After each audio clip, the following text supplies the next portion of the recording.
चलिए स्टार्ट करते हैं रेट ऑफ केमिकल रिएक्शन से।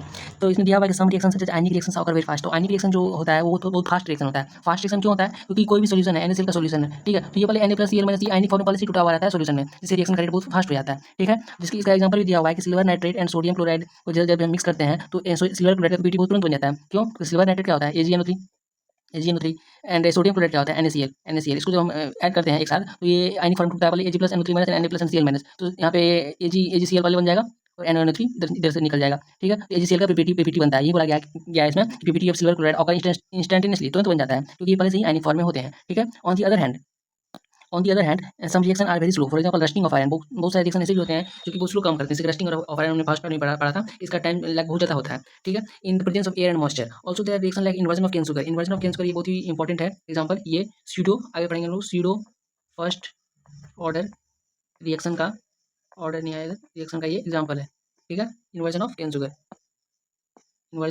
ये स्यूडो फर्स्ट ऑर्डर का एग्जांपल है, ठीक है। And hydrolysis of starch which proceed with moderate speed. इन लोगों का स्पीड जो होता है मॉडरेट होता है। तो आयनिक रिएक्शन जो भी रहता है, जो भी आयनिक रिएक्शन होगा उसका स्पीड बहुत फास्ट होगा। कुछ रिएक्शन होता है जिसका स्पीड बहुत स्लो होता है, जैसे रस्टिंग ऑफ आयरन हो गया, और कुछ रिएक्शन ऐसा होता है कि इसका स्पीड मॉडरेट होता है, जैसे इन्वर्जन ऑफ केन शुगर ये स्यूडो फर्स्ट ऑर्डर का एग्जांपल है। एंड हाइड्रोलाइसिस ऑफ स्टार्च, इस दोनों का रिएक्शन जो होता है मॉडरेट लेवल होता है, स्पीड में ज़्यादा होता है ना कम होता है, ठीक है।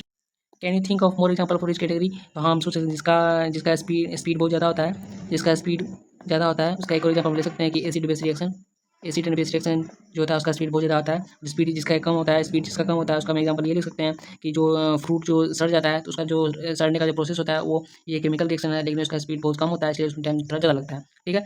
You must be knowing that the speed of an automobile is expressed in time of change in the position of a distance covered by it in certain period of time। इसमें बोला गया कि कोई गाड़ी अगर चल रहा है तो हम कैसे जानते हैं कि उसका स्पीड क्या है? तो हम ये देखते हैं कि कितना कितना डिस्टेंस हो गया है और कितना टाइम में हो गया है। इसी से हम किसी भी गाड़ी का स्पीड पता करते हैं कि उसका स्पीड क्या है, कितना स्पीड से हो गया है, कितना डिस्टेंस गया बटा कितना टाइम वो लिया उतना दूर जाने में, ठीक। सिमिलरली केमिस्ट्री में हम पता कैसे पता करते हैं? केमिस्ट्री में पता करते हैं कि can define change in concentration,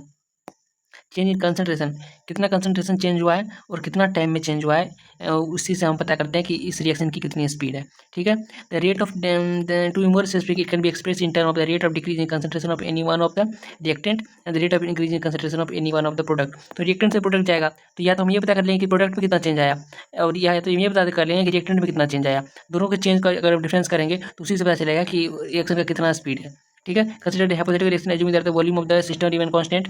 reactants द्वारा प्रोडक्ट में 1 mole of the reactant are produce 1 mole of the product P. If R1, ये बोला गया है कि कोई एक रिएक्टेंट है R1, यहाँ पे R1 टाइम पे है, फिर जा रहा है तो रिएक्टेंट का कंसंट्रेशन घट के R2 हो जा रहा है, और पहले प्रोडक्ट है P1 पे, प्रोडक्ट का कंसंट्रेशन बढ़ के P2 आ रहा है, तो कैसे? और दोनों का टाइम इंटरवल डेल्टा टी दिया हुआ, तो इसको बोलेगा रेट ऑफ रिएक्शन क्या होगा? तो या तो हम ये लिख देंगे R2 minus R1 bye delta T, या फिर हम ये लिख देंगे P2 minus P1 bye delta T. मतलब दोनों का डिफरेंस हम करके बटा में टाइम कर देंगे तो उससे हम रेट ऑफ रिएक्शन और कितना स्पीड से रिएक्शन हो रहा है इसके बारे में हमें पता चलेगा, ठीक है। सेम ये पे ये लिखा हुआ है rate of disappearance of R, मतलब क्या कि रिएक्टेंट जो प्रोडक्ट में जा रहा है तो रिएक्टेंट जो प्रोडक्ट में रिएक्टेंट का कम होगा, रिएक्टेंट का कम ही आएगा ना, टाइम के साथ कम ही आएगा, मतलब रिएक्टेंट धीरे धीरे गायब हो जाएगा। तो वही बोला है कि गायब होने का स्पीड क्या होगा? तो चेंज इन जितना चेंज हुआ है रिएक्टेंट में बटा डेल्टा टी, ठीक है। और यहाँ पे एक खास बात ये है, यहाँ पे एक खास बात ये है, माइनस का साइन आता है। माइनस का साइन इसलिए यहाँ पे इसलिए आता है क्योंकि डिक्रीज हो रहा है, कंसंट्रेशन डिक्रीज हो रहा है। पहले R1 था, ये फिर R2 हो गया, यहाँ पे कंसंट्रेशन कम है, यहाँ पे कंसंट्रेशन ज़्यादा है, तो हमें चेंज निकालना है, तो यहाँ पे माइनस का साइन आएगा, ठीक है। सिमिलरली यहाँ पे रेट ऑफ एपेरेंस ऑफ पी बोल रहा है, मतलब पी पहले P1 था फिर हो गया P2, मतलब P1 कम था, पहले कम प्रोडक्ट था, टाइम के साथ साथ प्रोडक्ट का कंसंट्रेशन बढ़ जाएगा कंसंट्रेशन यहाँ पे बढ़ जाएगा। चेंज कितना का आया? P2 माइनस P1 का चेंज आया, तो बड़ा में से छोटा गया तो मतलब पॉजिटिव साइन आएगा, तो इसलिए यहाँ पे पॉजिटिव साइन लिया गया, मतलब दोनों का सेम है। रेट ऑफ रिएक्शन बोलेगा निकालने के लिए तो डेल्टा R और डेल्टा टी करना है, यहाँ पे माइनस लगा देंगे, और अगर प्रोडक्ट के रिलेटेड पूछेगा तो delta P by delta T कर देंगे, और यहाँ पे प्लस ही रहेगा क्योंकि इसका कंसंट्रेशन बढ़ रहा है, ठीक है। यहाँ पे वही बोल रहा है कि delta R is negative quantity होता है as concentration of reactant is decreasing, क्योंकि डिक्रीज हो रहा है। It is multiplied with -1 to make the rate of reaction positive. अगर हमको पॉजिटिव बनाना है तो माइनस को, तो इसको -1 से गुना कर देंगे तो ये पॉजिटिव हो जाएगा। इस पे बेस्ट हम न्यूमेरिकल भी करेंगे, लेकिन पहले हम ग्राफ समझते हैं क्या कर रहा है कि average rate depend upon the change in concentration of reactant और product the time taken for that change to occur. ये वही बात है, rate of reaction delta C by delta T direct लिख देते हैं, डेल्टा आर और डेल्टा पी के बदले, मतलब रेट चेंज कंसंट्रेशन का चेंज लिखते हैं रेट ऑफ रिएक्शन को, ठीक है। यहाँ पे क्या हो रहा है कि एक ये ग्राफ बन रहा है यहाँ पे, ये कंसंट्रेशन ऑफ रिएक्टेंट का है और टाइम के साथ, रिएक्टेंट का टाइम के साथ, ये देखिए कि यहाँ पे ना टाइम के साथ ना ये कम हो रहा है, डिक्रीज हो रहा है। क्यों? कि T1 टाइम पे रिएक्टेंट इतना था, लेकिन T2 टाइम जो आया तो रिएक्टेंट घट गया मतलब ग्राफ ऐसे बनेगा, ठीक है। लेकिन प्रोडक्ट में तो जस्ट उल्टा उल्टा होता है ना, कि प्रोडक्ट में तो टाइम के साथ प्रोडक्ट बढ़ जाता है। तो T1 टाइम पे प्रोडक्ट इतना था, T2 टाइम पे प्रोडक्ट हो गया P2, ठीक है। तो कंसंट्रेशन तो बढ़ गया, इसलिए स्लोप ऐसे गया, ठीक है। और किसी भी ये स्लोप का टेंजेंट जो है, टेंजेंट देता है आर इंस्टेंटेनियस, उसी टाइम का रेट ऑफ रिएक्शन, उसी टाइम का rate of reaction delta P bye delta T देता है, आर इंस्टेंटेनियस हो गया ये, ठीक है। ये स्मॉल इंटरवल का हो गया, ये R instantaneous D P by D T हो गया, ये स्मॉल इंटरवल का हो गया, क्योंकि हम स्लोप निकालेंगे तो एक फिक्स्ड टाइम का आएगा, इसलिए यहाँ पे डी टी लिया गया है। नहीं तो अगर आर डेल्टा आर लेते हैं तो यहाँ पे डेल्टा टी भी आता, अगर मेजर टाइम इंटरवल का हम यूज़ करते तो, ठीक है।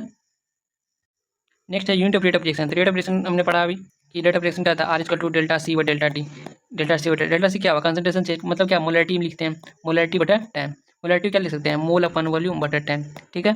क्या हो गया, मोल अपन वॉल्यूम इंटू टाइम, ये हो गया ना। तो इसका यूनिट क्या हो जाएगा, इसका यूनिट हो जाएगा molarity rate of reaction equal to mole volume inverse time inverse, ठीक है। और इसका ऐसा यूनिट में अगर रखेंगे तो मोल वॉल्यूम क्या होता है लीटर इनवर्स, टाइम क्या होता है सेकंड इनवर्स,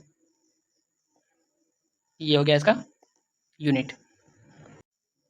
जबकि प्रेशर, जब हम गैसेस रिएक्टेंट का बात करेंगे, गैसेस रिएक्टेंट का जब बात करेंगे तो इसका हो जाएगा ATM inverse, change in pressure का चेंज बटा टाइम का चेंज। तो प्रेशर क्या होता है एटीएम, टाइम क्या होता है टाइम।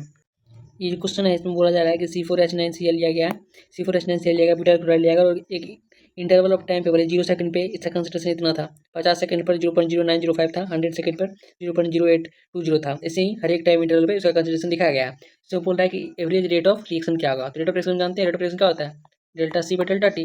तो change in concentration final, C final minus C initial बटा T final minus T initial. तो किसी के हम इसको उठा रहे हैं, इस दो को उठा रहे हैं। तो टाइम इंटरवल कितना आ गया, पहले बाद में कितना था 100 माइनस 50, बाद में कितना है 0.0820 माइनस 0.0905। इसको कैलकुलेट करने पे जो आंसर आएगा, जैसे जिसमें दिखाया गया कि पहले कंसिडरेशन 0.100 लिएगा, फिर 0.0905 लिया गया फर्स्ट केस वाले को। टाइम इंटरवल कितना आएगा 50 सेकंड का, तो इसका रेट ऑफ रिएक्शन ये निकल गया। इसी जैसी तरह 0.0741 लिया, फिर सेकंड फाइनल लिया 0.0671 लिया, फिर इनिशियल टाइम 150 है, 200 फाइनल 200 है, तो इसका डेल्टा टी 50 हो गया, तो इसका रेट ऑफ रिएक्शन ये निकला। ऐसे ही सबका निकालना है, बस वही इसमें ये सिखाना चाह रहा है कि रेट ऑफ रिएक्शन कैसे निकालते हैं। रेट ऑफ रिएक्शन निकालते हैं delta C by delta T से, ठीक है, change of concentration by change of time. It can be seen that the average rate fall from 1.90 into 10 to power minus 4 to 0.4 into 10 to power minus 4। पहले यहाँ पे 1.9 था, फिर यहाँ पे 0.4 आ गया, तो यहाँ पे रेट ऑफ रिएक्शन का डिक्रीज हुआ है। डिक्रीज क्यों हुआ है कि सबसे पहले देखो कि रिएक्टेंट में कंसंट्रेशन जो कम हो रहा है, पहले रिएक्टेंट ज़्यादा था, रिएक्शन होते गया तो रिएक्टेंट कंसंट्रेशन बाद में कम हो गया, रिएक्टेंट कंसंट्रेशन कम हो गया तो इसका रेट ऑफ रिएक्शन भी कम हो जाएगा। However, average rate cannot be used to predict the rate of reaction at a particular instant, as it would be constant for the time interval for which it is calculated। इसमें बोला है कि हम average rate को predict नहीं कर सकते, cannot be use to predict the rate of reaction particular instant के लिए। हम एवरेज रेट से हम इंस्टेंटेनियस रेट को प्रेडिक्ट नहीं कर सकते। जैसे कोई कार का एवरेज 100 किलोमीटर पर आवर, ठीक है, तो क्या वो 100 किलोमीटर पर आवर से हमेशा चलेगा, नहीं, उसका कभी 60 होगा, कभी 80 होगा, तो ये इंस्टेंट का हो गया, लेकिन ये तो एवरेज का हो गया। तो अगर हमें एवरेज दिया हुआ है तो हम इंस्टेंट पता नहीं कर सकते। सेम वैसे ही अगर हम एवरेज रेट ऑफ रिएक्शन दिया हुआ है तो हम कॉन्स्टेंट और एक पार्टिकुलर टाइम पे उसका रेट ऑफ रिएक्शन प्रेडिक्ट नहीं कर सकते, ठीक है। So to express the rate of a particular moment of time you determine the instantaneous rate. तो हमें अगर किसी पार्टिकुलर टाइम पे t/5 पर हमें इसका रेट ऑफ रिएक्शन क्या होगा, उसके लिए हमें इंस्टेंटेनियस रेट निकालना पड़ेगा। और अगर हम बोले जैसे t/5 से t/10 इसके बीच का जो होता है वो होता है एवरेज, लेकिन किसी पार्टिकुलर टाइम पे उसको इंस्टेंटेनियस रेट कहा जाता है, ठीक है। It is obtained when we consider the average rate at the smallest time interval से dt when delta t become 0।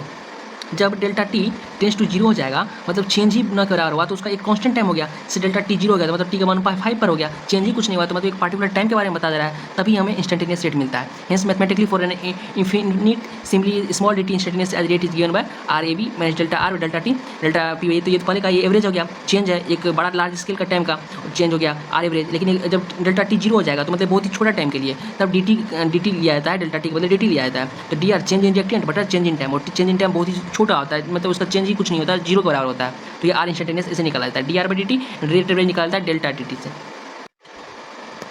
Next graph दिया हुआ है, ग्राफ में जो है ये दिया हुआ है कि कंसंट्रेशन और टाइम का ग्राफ। तो इसका जो ये निकल रहा है, इसका एरिया जो होगा, इसका एरिया एवरेज रेट निकलेगा, लेकिन इसका स्लोप जो होगा वो इंस्टेंटेनियस रेट निकलेगा। ये t/600 पर इसका जो टेंजेंट लिया गया है तो इसका इंस्टेंटेनियस रेट निकलेगा। लेकिन अगर हम टोटल का एरिया ले लेंगे, टोटल का अगर हम एरिया ले लेंगे, ये एरिया इसका एवरेज रेट निकालेगा, क्योंकि यहाँ से 0 से लेकर के 800 ज़्यादा टाइम इंटरवल रहता है, ज़्यादा टाइम इंटरवल का लेंगे तो वो एवरेज रेट निकालेगा, और एक पार्टिकुलर टाइम इंटरवल का निकालेंगे, कैसे निकालेंगे, एक स्लोप ले लेंगे, टेंजेंट ले लेंगे, तो उसका इंस्टेंटेनियस रेट निकालेगा। ठीक है, क्लियर। इसका फायदा हम बस इतना याद रखना है कि the slope of the tangent gives the instantaneous rate. यहाँ पे जो स्लोप है, यहाँ पे जो स्लोप है, स्लोप इसका बस टेंजेंट जो लेंगे इसका वो इंस्टेंटेनियस रेट देगा। बस इसमें इतना याद रखना है और कुछ नहीं है, बस यही बोल रहा है determine graphically by drawing tangent draw करेंगे चाहे रिएक्टिंग टाइम के साथ या प्रोडक्ट टाइम के साथ, उसका जो स्लोप है वो इंस्टेंटेनियस रेट देगा। ठीक है, वही इसमें कुछ खास नहीं से कुछ नहीं आने वाला। चलिए स्टार्ट करते हैं। रेट ऑफ रिएक्शन का न्यूमेरिकल, ये बहुत ज़्यादा इंपॉर्टेंट है, इससे कम से कम 10 से 12 क्वेश्चन आ चुका है। देखो 10 से 12 क्वेश्चन सिर्फ इस टॉपिक से आ चुका है, सिर्फ ये न्यूमेरिकल यहाँ पे गिवन है ना, इस टाइप के न्यूमेरिकल से बस आ चुका है। ठीक है, चलो स्टार्ट करते हैं। रेट ऑफ रिएक्शन कैसे लिखा है? रेट ऑफ अपीयरेंस या रेट ऑफ डिसअपीयरेंस दिया हुआ रहेगा, टाइम दिया रहेगा, बटा 1 स्टोइकोमेट्रिक कोएफिशिएंट ऐसे लिखा है। ठीक है, स्टोइकोमेट्रिक कोएफिशिएंट को भूलना नहीं है। स्टोइकोमेट्रिक कोएफिशिएंट से यहाँ पे 2 दिया हुआ है, नीचे में 2 आएगा। ठीक है, और अगर रेट यहाँ पे और कुछ होगा, यहाँ पे जैसे 5 दिया हुआ है तो नीचे में 5 आएगा, ये याद रखना। इसलिए मैंने ऊपर में लिख दिया यहीं पे सबसे पहले कि 1 स्टोइकोमेट्रिक कोएफिशिएंट। ठीक है, रिएक्टेंट आएगा तो माइनस आएगा, प्रोडक्ट आएगा तो प्लस आएगा, ये बस ये दोनों बात याद रखना है। ठीक है, और आप लोग यहाँ पे एनसीईआरटी का लेक्चर देखने के लिए आए हो तो आपको पता ही होगा रेट ऑफ रिएक्शन। इसके ये दिया हुआ है HgCl2 तो डेल्टा सी बटा डेल्टा टी लिखेंगे, तो Hg कितना चेंज हुआ कंसंट्रेशन और कितना टाइम चेंज हुआ। यहाँ पे Cl2 है तो कितना Cl2 चेंज हुआ और कितना टाइम चेंज हुआ। ठीक है, यहाँ पे HgCl2 कितना HgCl2 चेंज हुआ, कितना HgCl2 चेंज हुआ और कितना टाइम चेंज हुआ, ये तो पता ही होगा। रिएक्टेंट है तो यहाँ पे माइनस आएगा, प्रोडक्ट है तो यहाँ पे प्लस आएगा। ठीक है, कुछ नहीं है मतलब प्लस है। चलो स्टार्ट दूसरा करते हैं। यहाँ पे नीचे में कुछ क्यों नहीं आया, क्योंकि यहाँ पे स्टोइकोमेट्रिक कोएफिशिएंट 1 है, यहाँ पे 1 है स्टोइकोमेट्रिक कोएफिशिएंट, इसलिए यहाँ इधर कुछ नहीं आया। ठीक है, नीचे में कुछ नहीं आया। सेकंड क्वेश्चन देखते हैं। 2HI gives H2 plus I2, इसका क्या होगा? बराबर डेल्टा सी निकल लिखेंगे ना, डेल्टा सी बटा डेल्टा टी। ठीक है, यहाँ पे स्टोइकोमेट्रिक कोएफिशिएंट क्या है तो लिखेंगे यहाँ पे 1/2। रिएक्टेंट साइड है या प्रोडक्ट साइड है? रिएक्टेंट साइड है तो यहाँ पे आ जाएगा माइनस, यहीं आ जाएगा आंसर इसका। डेल्टा सी में क्या लिख देंगे, HI है तो HI लिख देंगे यहाँ पे, डेल्टा HI। इसका रेट ऑफ रिएक्शन बोलेगा हिंदी के लिए तो क्या लिखेंगे, रेट ऑफ रिएक्शन बराबर delta I2 change in concentration I2 का बटा टाइम का डेल्टा टी। रिएक्टेंट साइड है या प्रोडक्ट साइड है? प्रोडक्ट साइड है, क्या लिखेंगे प्लस। ठीक है, और स्टोइकोमेट्रिक कोएफिशिएंट क्या है यहाँ पे, कुछ नहीं है, मतलब 1 है, मतलब कुछ नहीं है, तो यहाँ पे 1 लिखो या ना लिखो बात बराबर है, आ गया इसका। तो इस रिएक्शन का अगर इस रिएक्शन का रेट ऑफ रिएक्शन पूछेगा तो किसी भी एक का लिख देंगे तो हो जाएगा। ठीक है, हमें न्यूमेरिकल में ये दिया रहेगा, बोलेगा कि टाइम दिया रहेगा, बोलेगा इसका निकालो। बस ये याद रखना है कि reactant rate of reaction product का या फिर रेट ऑफ रिएक्शन रिएक्टेंट का, दोनों का सेम ही होता है। ठीक है, तो सबको बस इक्वल कर देना है और निकालना। ये सब तो आप लोगों ने न्यूमेरिकल प्रैक्टिस में किया ही होगा। यहाँ पे वही दिया है कि rate of disappearance of any of the reactant is same as the rate of appearance of the product. Rate of appearance यही हो गया, rate of reaction of product, rate of reaction of reactant एक ही हो गया। तो यहाँ पे हम रेट ऑफ अपीयरेंस भी लिख सकते हैं, रेट ऑफ डिसअपीयरेंस भी लिख सकते हैं। ठीक है, क्वेश्चन में यहाँ पे रेट ऑफ डिसअपीयरेंस दिया रहेगा तो और रेट ऑफ अपीयरेंस पूछेगा तो सेम वही लॉजिक लगाना है। ठीक है, आगे हम न्यूमेरिकल प्रैक्टिस करेंगे तो उसमें देखेंगे। ठीक है, और यहाँ पे बोला गया कि यहाँ पे स्टोइकोमेट्रिक कोएफिशिएंट भूलना नहीं है। यहाँ पे product are not equal to 1, rate of disappearance of any reactant और the rate of appearance product is divided by the respective stoichiometric coefficient. ये बोला मैंने कि स्टोइकोमेट्रिक कोएफिशिएंट हमेशा याद रखना है। यहाँ पे 5 है तो यहाँ पे 2 है तो नीचे में 2 आएगा ही आएगा। ठीक है, तभी रेट ऑफ रिएक्शन इक्वल होगा, नहीं तो रेट ऑफ रिएक्शन इक्वल नहीं होगा। जैसे कि अब ये क्वेश्चन है, ये क्वेश्चन डायरेक्ट एनसीईआरटी का है। ठीक है, इसमें क्या बोलेगा आपको रेट ऑफ रिएक्शन निकालो क्या होता है, रेट ऑफ रिएक्शन निकालो क्या होता है। तो सबसे पहले क्या रखना है, रिएक्टेंट है या प्रोडक्ट है? रिएक्टेंट है, माइनस लगाएंगे। ठीक है, BR दिया हुआ है मतलब चेंज इन डेल्टा सी बटा डेल्टा टी लिखा रहता है, तो माइनस में चेंज इन कंसंट्रेशन किसका, BR का, BR डेल्टा BR बटा डेल्टा टाइम ऐसे। ठीक है, और क्या लिखना है, 5 है तो नीचे में स्टोइकोमेट्रिक लिखते हैं तो 1/5 यही हो गया। इक्वल टू होगा क्योंकि रेट ऑफ रिएक्शन तो सबका सेम होता है, रेट ऑफ रिएक्शन रिएक्टेंट का या प्रोडक्ट का सेम रहेगा। ठीक है, तो BrO3 को क्या लिखेंगे, ये BrO3 में ये भी रिएक्टेंट साइड है तो माइनस आएगा, change in concentration of BrO3 but change in concentration of time. Stoichiometric coefficient कुछ नहीं है तो 1 है, बस सिंपल। ऐसे ही H+ का BrO2 का H2O का तीनों का सेम ही ऐसे ही लिखना है। प्रोडक्ट साइड आ गया तो में प्लस आएगा, माइनस नहीं आएगा, बस इतना ही है। यहाँ पे बोल रहा है कि अगर ये तो हो गया, हमें बात हो गया कि जब एक्वा सॉल्यूशन हो, लिक्विड हो या फिर सॉलिड हो तब हम कंसंट्रेशन की बात करते हैं। लेकिन जब गैस का बात आता है तो यहाँ पे डेल्टा सी नहीं होगा, डेल्टा पी होगा। यहाँ पे प्रोडक्ट नहीं है, ये है प्रेशर, चेंज इन प्रेशर, क्योंकि गैस का प्रेशर से नापा जाता है। ठीक है, तो concentrate gases reactant at constant temperature concentration is directly proportional to the partial pressure. Delta C को डेल्टा पी लिखा जाता है। ठीक है, change in partial pressure of a species and hence rate can also be expressed as rate of change of partial pressure of the reactant or the product। तो rate of reaction solid state का क्या होगा, delta C by delta T. Gas state का क्या होगा, change in pressure upon time. जहाँ भी gas आएगा वहाँ पे प्रेशर लिखना है। ठीक है, तो चलिए ये वाला क्वेश्चन करते हैं। ठीक है, इसमें ये रिएक्शन दिया हुआ है, ये रिएक्शन इसमें दिया हुआ है। इसमें बोल रहा है कि initially the concentration of N25 के बारे में बात कर रहा है।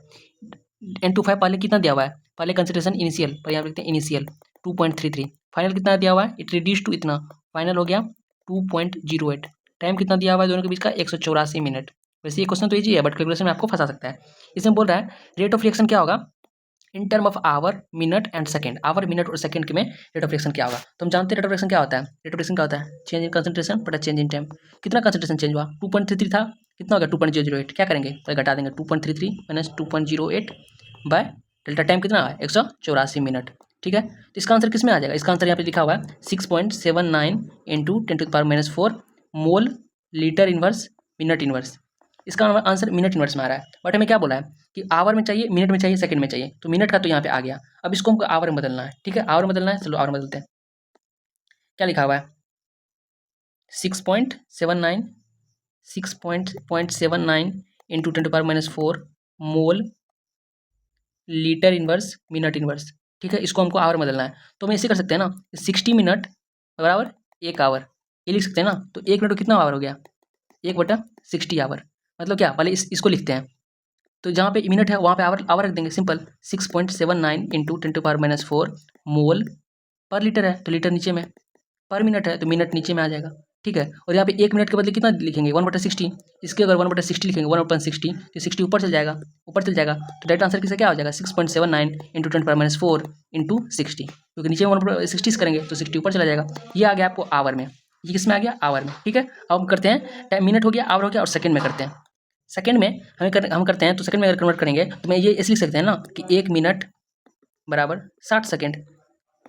1 मिनट बराबर 60 सेकंड। तो पहले किसमें, हमें पहले मिनट में ही निकाला है, तो 6.79 ये वाला 6.79 इंटू 10⁻⁴ मोल पर लीटर पर मिनट। ठीक है, और हमको इसमें सेकंड में कन्वर्ट करना है, तो 1 मिनट में कितना सेकंड? 60 सेकंड। बस ये वाला इधर पुट कर देंगे, तो 6.79 इंटू 10⁻⁴ बटा 60 ये करेंगे तो ये सेकंड में आंसर आ जाएगा। तो तीनों आ गया, मिनट में पहले आ गया था, आवर में किए और सेकंड में किए। आवर में करने का क्या है? आवर में करने का क्या ट्रिक है कि अगर 60 मिनट में 60 मिनट बराबर 1 आवर होता है, तो 1 मिनट में कितना होगा? 1/60 आवर। वही यहाँ पे जहाँ मिनट था वहाँ पे आवर आवर रख देंगे, और यहाँ पे 1 मिनट में 60 सेकंड होता है, तो यहाँ पे जहाँ पे मिनट था वहाँ पे सेकंड रख देंगे, 60 सेकंड रख देंगे, तो आंसर आ जाएगा। सेम यहाँ पर सेम क्वेश्चन है कि रिएक्टेंट से कोई रिएक्शन है, रिएक्टेंट से प्रोडक्ट में क्या है, चेंज कितना हो रहा है? ये इनिशियल है, ये इनिशियल है 0.0303, फाइनल कितना हो गया? 0.005 002, और टाइम कितना लग रहा है? 25 मिनट। इसमें बोला average rate of reaction. Average rate of reaction क्या होगा? याद हो गया, कर सकता हूँ, delta C by delta T, यही होता है ना, delta C by delta T. तो कितना का चेंज हुआ? फाइनल कितना था? सी फाइनल ऐसे लिखेंगे, सी फाइनल माइनस सी इनिशियल, जो ये बिगनर है वो ऐसे लिखें ताकि गलती नहीं होगा, प्लस माइनस में गलती नहीं होगा। तो फाइनल कितना है? 0.02, इनिशियल कितना था? 0.03, बट टाइम कितना है? 25 मिनट। ठीक है, अब बोल रहा है मिनट में चाहिए और सेकंड में चाहिए, तो यहाँ पे अगर इसका जो भी आंसर आएगा तो वो भी तो मिनट में ही आएगा, और हमें सेकंड में भी चाहिए तो सेम पहले वाला पहले जैसा कर देंगे। जैसे पहले हमने किया ना, इसको जो सेकंड में मिनट में था उसको सेकंड में कन्वर्ट करने के लिए हमने क्या किया? इसको 60 से डिवाइड कर दिया, तो यहाँ पे भी वही करेंगे, इसको ये मिनट में आ गया, इसको जो है डिवाइड बाई 60 कर देंगे, तो ये सेकंड में आ जाएगा, ये सेकंड में आ जाएगा आंसर। सेम वही प्रोसेस है जो ऊपर में लिखा हुआ है। नेक्स्ट क्वेश्चन है, इन रिएक्शन 2A गिव्स प्रोडक्ट, मतलब 2A प्रोडक्ट में जा रहा है। ठीक है, the concentration of A decreases from 0.5 mole litre inverse two इतना। तो पहले कंसंट्रेशन कितना था? ये कितना है? इनिशियल। ये कितना है? फाइनल। टाइम कितना लग रहा है? 10 मिनट, ये टाइम हो गया। ये रेट पूछ रहा है, रेट क्या होता है? Change in concentration by time. ठीक है, यहाँ पे स्टोइकोमेट्रिक कोएफिशिएंट भी दिया हुआ है, यहाँ पे अगर हम ध्यान से देखेंगे स्टोइकोमेट्रिक कोएफिशिएंट कितना है? 2। तो यहाँ पे क्या लिखेंगे? 1/, स्टोइकोमेट्रिक कोएफिशिएंट लिखा रहता है, तो यहाँ पे 1/(1/2 हो जाएगा। ठीक है, अब इसका रेट निकालते हैं, तो चेंज कितना हुआ? पहले था तो सी फाइनल माइनस सी इनिशियल बटे डेल्टा टी इंटू 1/2। ठीक है, और रिएक्टेंट साइड है तो माइनस आ जाएगा। ठीक है, तो फाइनल कितना हो गया? 0.4, इनिशियल कितना था? माइनस 0.5, टाइम कितना हो गया? 10 मिनट, 10 मिनट हो गया, इंटू 1/, स्टोइकोमेट्रिक कोएफिशिएंट कितना है? 2, यहाँ पे माइनस साइन, ये हो गया अपना आंसर। ठीक है, तो रेट ऑफ रिएक्शन में बस इतना ही था एनसीईआरटी में। मैंने आपको पूरा लेन बैलेंस समझाने की कोशिश किया, सारा ग्राफ मैंने समझाने की कोशिश किया, और ये सारा क्वेश्चन जो है, ये जो इंटेक्स्ट क्वेश्चन है ये बहुत ज़्यादा इंपॉर्टेंट है, इसी से आएगा। सेकंड क्वेश्चन ये वाला है, इसको भी आप लोग फिर से प्रैक्टिस कीजिएगा। ये 3 क्वेश्चन हो गया, और बीच में जो ये सब रिएक्शन दिया हुआ है इसी में से आएगा। और क्योंकि मैंने आपको प्रूफ दिखाया कि नीट में, सिर्फ नीट में रेट ऑफ रिएक्शन से कितना क्वेश्चन आया है, देखो सिर्फ वही है, माइनस प्लस वाला कॉन्सेप्ट कैसे लिखा जाता है, माइनस प्लस वाला कॉन्सेप्ट कैसे लिखा जाता है, बस कैसे लिखा जाता है, बस वही करना है। ठीक है, ये इतना सारा आप लोग उसको ट्राई करना। मैं पीवाईक्यू का सेपरेट एक वीडियो लेके आऊँगा, जिसमें जेईई और नीट के पीवाईक्यू करेंगे सब एक ही साथ में। ठीक है, और तब तक मैंने आपको एनसीईआरटी का जितना भी क्वेश्चन है वो मैं इसी वीडियो में साथ साथ करवाता चलूँगा। ठीक है, तब तक के लिए बाय। जो लोग नए हैं इस चैनल पर, प्लीज़ चैनल को सब्सक्राइब कर लेना।